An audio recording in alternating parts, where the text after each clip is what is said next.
Hi guys, welcome to my YouTube channel mga Kaalaman Vlog. Guys, please kung bago pa lang kayo sa channel ko, huwag kalimutang mag-like, share, and subscribe at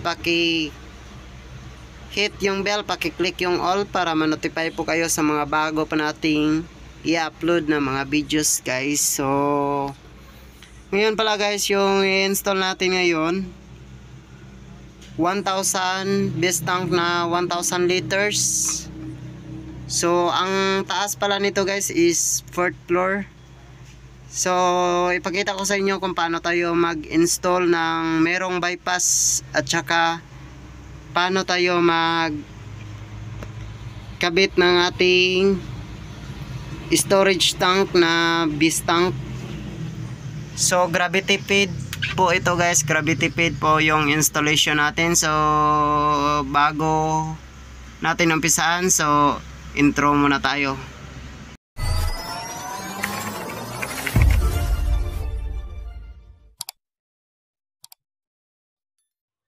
So ang una natin gagawin guys, uunahin natin, tatanggalin natin yung stand ng ating 1,000 liters kasi dalawa lang kami yung nasa itaas, dalawa lang kami yung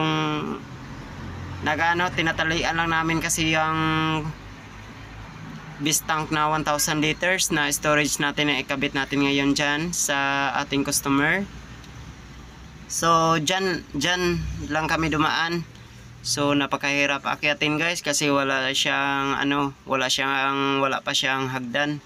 So dyan muna kami dumaan sa likod. So ayan, kita nyo naman hindi pa yan natapos-tapos kasi marami pang mga steel bar sa gilid-gilid nya. So ayan, marami pang mga bakal. So yan, pamangkin ko, kasama ko sa pag-install. So hihilahin namin yung paakyat, galing ng ground floor to 4th floor yung base tank natin. So ayan yung ginagamit natin na tali. So ayan, yan yung tangke natin. So naman guys, yung stand natin, iakyat na natin ng stand. So ayan. So ito yung mga kailangan natin guys, mga PVC pipe na 1 inch, elbow, tapos mga mill adapter, teflon, tapos solvent. So ayan. So una guys, dito ko kinabit sa tangke guys, sa ating storage tank. Una natin gagawin, ayan. So 1,000 liters na base tank, ayan guys. So kita nyo naman yan guys. So una natin gagawin guys, dapat pagbalik nyo guys kung tatanggalin nyo yung stand, dapat pagbalik ayusin nyo ng mabuti guys, baka maano siya ng hangin. So ayan. So dyan yung susupplyan natin guys, ibaba. So ito guys, explain ko na po sa inyo isa-isa guys. So ito po, i-explain ko na po. Bale ito siya guys, ito yung in-install natin guys. Bale base tank na BSTR 1,000 liters. So bale ito yung out nya guys. Out nya is 1 inch. So naglagay tayo dito ng mill adapter na 1 inch para maikabit na natin tong ating control valve, ating ball valve na 1 inch man. Tapos in case ganito guys, ang sitwasyon guys, pag ganitong sitwasyon, in case itong gasket na to guys, itong gasket na to hindi to maayos pagkabit dito, may tendency na mag-leak. Ito yung nangyari kasi gabi na namin natapos guys. Pagkaaga, kinamagahan, nag-message sa atin yung customer natin, nagsabi na meron daw tulo sa ilalim. Kasi itong nilagyan natin guys, in-installan natin, nasa rooftop tayo. So dito tayo sa pinakataas, nasa 4th floor tayo, yung pinakataas nila. So ito siya guys. So bale itong gasket, naipit lang yung konti. So medyo na ano lang siya, kaya nag-leak siya. tumutulo siya. So ikabit nyo lang to ng maayos dito sa ilalim guys. Tapos kinabit natin to ang ating union patinti. Para in case guys magtanggal tayo, meron tayong control valve. Tulad ngayon, puno na yung laman nito, yung tangke sa loob, puno ng 1,000 liters natin. So kung wala tayong union patinti, kailangan pag may problema, halimbawa nakadirect lang to tapos may leak or may trouble tayo, so automatic papalitan agad natin ng fittings. So palit ng fittings ang mangyayari niyan. Kaya itong purpose ng union at saka ball valve, para in case mag trouble tayo, try ko i-open guys ha.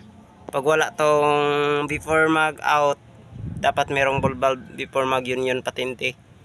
So i-open ko guys ha. Yan, tumatagas siya. So kung i-close natin to guys, so marirepair na natin kung may problema. Tapos dito na lang tayo magtanggal. In case may factory defect yung tangke, hindi natin maiwasan, magpalit sila ng tangke sa in the future. So dito na lang tayo magtanggal para yung fittings natin pwede pa rin natin maikabit doon sa another option niya na tangke. Kung pareho lang sila ng size dito sa out at saka dito sa kanyang drain. So yung drain pala natin guys, connection natin papunta doon sa ilalim. Nandun na yung isa nito, itong control valve. So ito na yung supply papunta na sa kanilang bahay guys. Bahay ng apartment ng customer, papunta doon. Nagsusupply doon sa lahat ng yan. So yung isa, naglagay tayo dito ng T, di ba? Nag-union tayo. Naglagay tayo ng T para ang isang connection papunta doon sa ano ng customer, yung sa kanyang mga boarding house, sa kanyang mga apartment. So tapos itong isang T na to papunta na doon sa ibaba din, supply na ng customer. So ayan. Tapos yung maliit na yan galing na wasa kasi walang motor, automatic manual lang yung pumapasok dito guys na tubig. So malakas naman yung pressure ng nawasa, kaya papasok siya kaagad dito sa ating tangke sa itaas. So 1/2 size para mas malakas yung pasok ng tubig dito. Tapos 1 inch yung out natin para malakas yung bagsak kasi gravity feed lang to guys, gravity feed. So sa inlet natin kasi 1 inch to, nag-reduce lang tayo ng coupling reducer, male adapter, tapos elbow. Tapos naglagay ako ng coupling reducer na 1 by 1/2. Tapos naglagay din ako ng union patinti. Kasi in case na may maglilik dito o may masisira dito, dito na lang tayo magtanggal para mabilis lang yung pagtiplo natin in case kung kulang sa tiplon. So yan yung purpose ng ating union patinti 1/2. Tapos in at saka out, union patinti din. So yan guys. So ito na yung kabuuan nga setup natin guys. So ayan siya guys.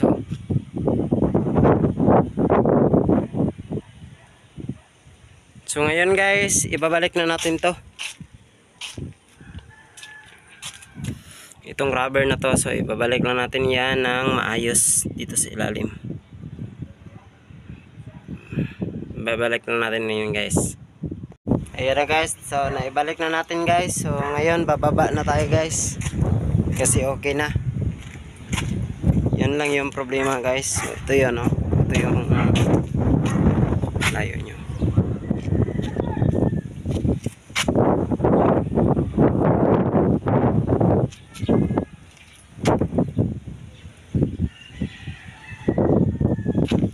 So bababa tayo guys, dito tayo bababa. Sobrang hirap wala kasing hagdan. Tapos dyan tayo lalabas.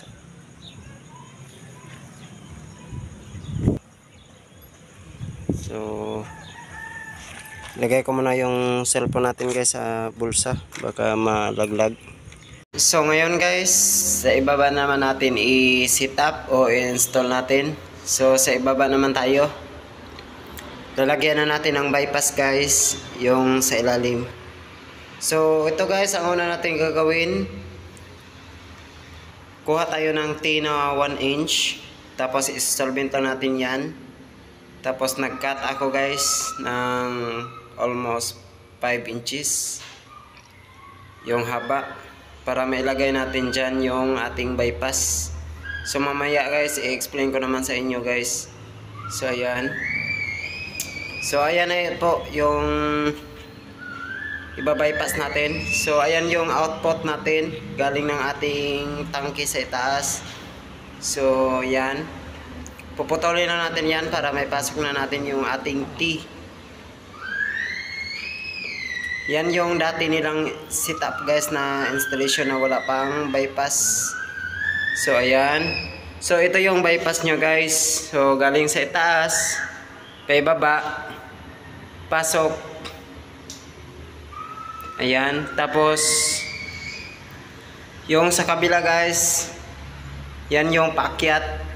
Tapos ito guys, yan yung bypass, yung control valve na yan. Naglagay tayo ng T. Yung nasa ilalim guys, so dyan tayo naglagay ng bypass. So may ball valve tayo, tapos nag-T. Para connection yan sa isang apartment guys. So ayan yung connection papasok doon sa loob, kasi 3 apartment yan, 3 building ang susuplayan niya. So ayan yung pinaka main control niya guys. Tapos sa kabila din, pa ibaba doon sa T, bypass din ng ating customer, na in case gagamitin nila yung storage tank lang yung mag-operate.